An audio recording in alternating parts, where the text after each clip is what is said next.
Mga guys, ayusin natin ito para mayroong kwan merienda nila.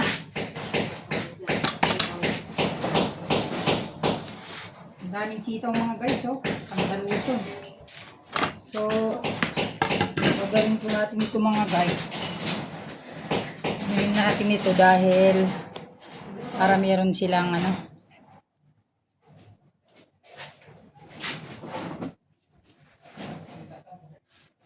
laki yung papaya. Hatiin natin mga guys. Ay, ilan lang kasi yan lang yung buto niya, oh. Para mayroong pagkain yung mga nagtatrabaho mga guys. So ayan. Na-overripe na kasi ito guys eh. Kahapon pa dapat ito nakainin. Kaya lang kasi busy naman ako kaya hindi na tignan niyo po. So ayan natin yung buto niya dito. Para itanim na naman natin. Maganda po yung maraming pananim mga guys.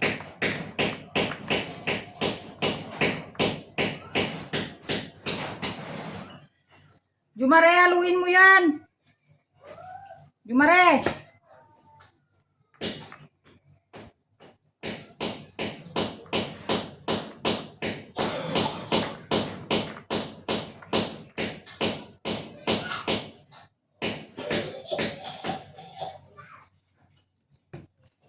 Guys, yung buto niya importante kasi dito para mayroon tayong wala mang buto dito sa bandang taas ng mga guys. So ayan, kita nyo mga guys, kadilaw. Yan ang ating mga guys. Hoy, di ka man!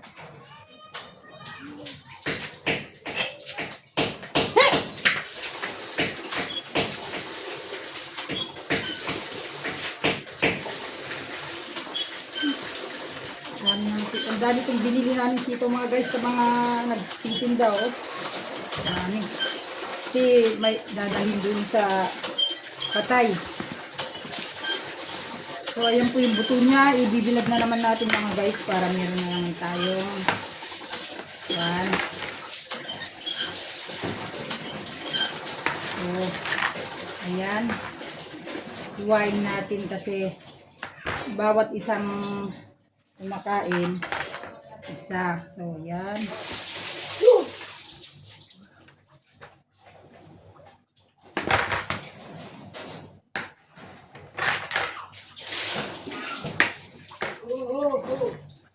Guys.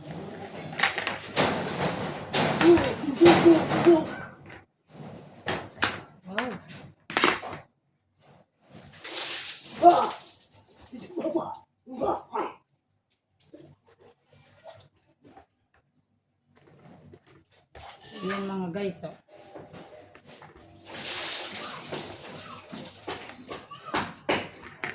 Ayan, ito mga guys.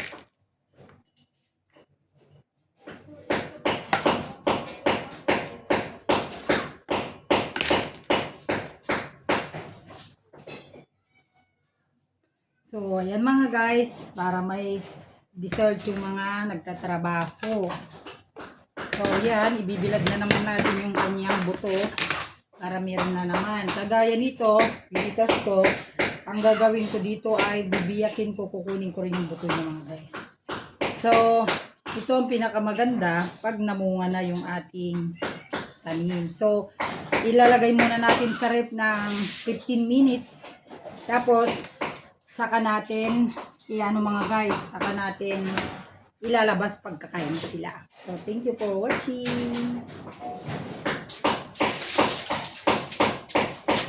Ayan mga guys, at i-re-rep muna natin. At tignan nyo naman ang mga gulay. Binili ko ito sa kapitbahay mga guys. Ayan po ang bunga ng aking mga pananim na papaya. At kung makikita nyo ay, ayan yung buto mga guys. Itatanim ko na naman yan. So, ayan, saan ka pa mga guys?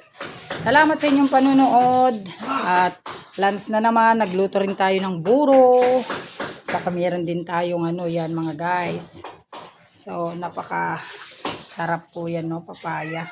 Maganda po sa ating katawan.